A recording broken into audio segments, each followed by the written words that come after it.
not to disrupt anybody's Christmas, but there was no inn.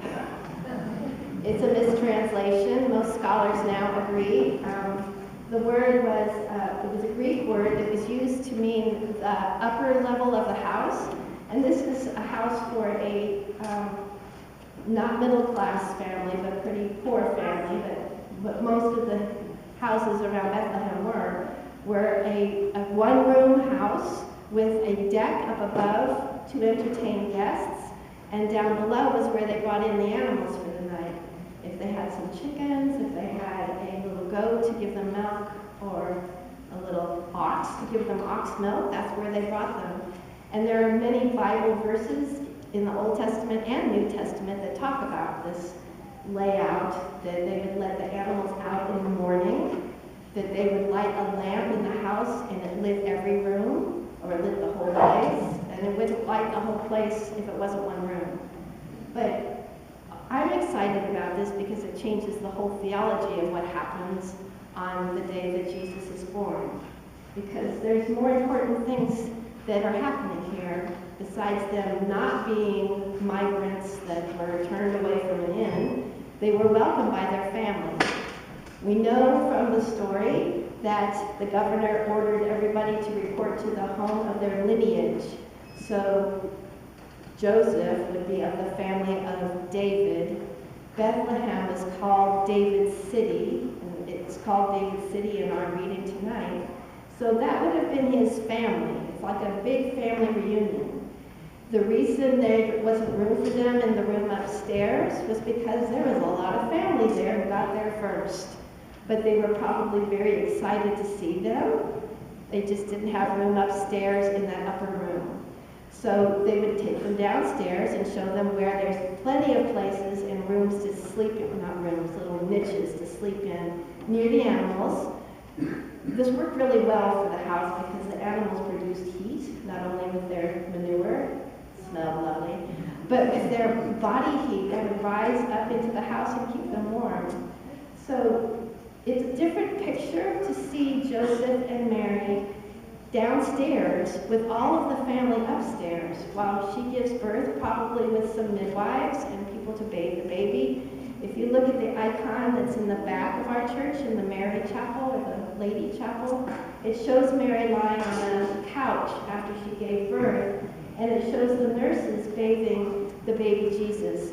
This is from the Eastern Orthodox tradition, so we have a little picture back there, the icon you can look at. But then what is important also about this is that Jesus is born in the midst of his family. And we think of Christmas kind of being a family holiday, right? So instead of them being turned away from an inn, they're in the middle of their family. And the family is rejoicing at this birth. And Mary's being quiet, and Joseph's probably being quiet too about what they've heard from angels about this important child. But who gets to hear all the news? The shepherds. And do you know how symbolic the shepherds are and why they're so important in this story? Well, David was a shepherd. And they make a big point about that this famous king who compiled all the Psalms and wrote quite a few of his own was a shepherd boy who nobody thought important enough, especially his family, full of very powerful boys and leaders. And he was just the shepherd boy, the throwaway kid at the bottom of the pile. But he's a shepherd.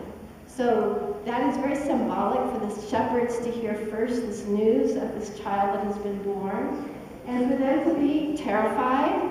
Yeah, well, who wouldn't be terrified if a company of angels shows up and you're all having this experience together? Like, are you seeing what I'm seeing? Yes. And then to hear that something amazing has happened in your own little village. I've been to Bethlehem, and the village itself sits up on a hilltop with little caves along the side or the cliff side of the hill that goes down into the plains. The shepherds would be down in the plains. They use those little caves for shelter sometimes to put their sheep in. So they had quite a climb to go up to find this baby. It would have been a little pilgrimage. And for them to come with their sheep and find this very homey scene in this town full of David's relatives, of the lineage of David, it brings the community in, like we have here in church. It's not just family, it's community. But the other amazing thing about knowing what this word really means is that the word is used only twice in Luke's gospel. The first is to describe this upper room where they had no room. And the second is when Jesus goes into the upper room with his disciples. Remember that upper room? It's the same word used as the word that they translated, that I read, inn. So they didn't go into an inn right before Jesus was crucified for the Last Supper. They went into the upper room of a family home, just like this. But what's different about this room is that the family gathered there is not the family Jesus was born into. What was the family there? The disciples. He has a new family.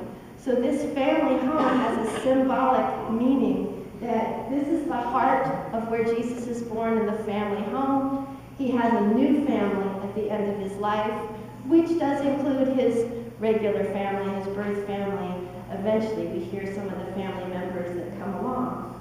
His brother James and his mother Mary, we know for sure, were there. So, family is the center of our Christian life, from beginning to end. Whether we're a disciple or a family member, whether we follow somebody else's advice and just show up, or whether we are moved by our heart and our spirit to be there. This presence that we give the Lord is the biggest gift we've got, and that is the epitome of the Christmas season, and especially when we go into Epiphany, is that we're asked to give the Christ child a gift. And we get to offer that gift tonight when we come up and kneel or stand as we receive the communion. As we are fed from Jesus' gift, we give our heart back to him. Merry Christmas.